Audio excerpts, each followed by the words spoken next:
Psalms chapter 139. Magandang balita Biblia. Lubos ang kaalaman at paglingap ng Diyos. Isang awit na katha ni David upang awitin ng punong mga awit. Ako'y iyong siniyasat, batid mo ang aking buhay. Ang lahat kong lihim, Yahweh, ay tiyak mong nalalaman. Ang lahat ng gawain ko sa iyo ay hindi lingid. Kahit ikaw ay malayo, batid mo ang aking isip. Ako'y iyong nakikita, gumagawa o hindi man. Ang lahat ng gawain ko'y pawang iyong nalalaman. Di pa ako umiimik, yaong aking sasabihi. Alam mo ng lahat iyon, lahat ay hindi malilihim. Ika'y laging kapiling ko, katabi ko oras-oras. Ang likas mong kalakasan ang sa akin nag-iingat.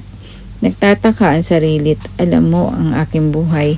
Di ko kayang unawain iyong karunungan. Saan ako magpupunta upang ako'y makatakas?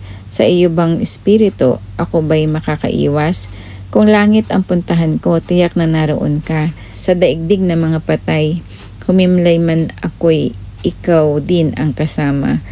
Kung ako ay makalipad, umiwas sa pasilangan, o kaya ang tirahan ko'y ang duluhan ng kanluran. Tiyak ikaw ay naroon upang ako'y pangunahan. Matatagpo kita roon upang ako ay tulungan.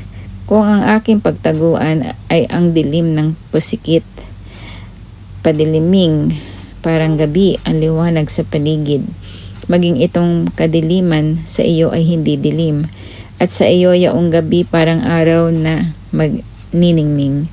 Madilim at maliwanag sa iyo ay pareho rin. Ang anumang aking sangkap, ikaw o Diyos ang lumikha. Sa tiyan ng aking inay, hinugis mo akong bata. Pinupuri kita o Diyos, marapat kang katakutan.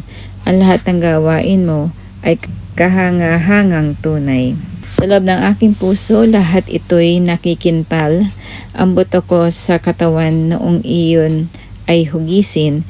Sa loob ng bahay bata, dooy iyong napapansin. Lumalaki ako roong sa iyo'y di nalilihim. Ako'y iyong nakita na, hindi pa man isinilang. Batid mo kung ilang taon ang haba ng aking buhay. Pagkat ito'y nakatitik sa aklat mo na talaan. Matagal ng balangkas mong ikaw lamang ang may alam.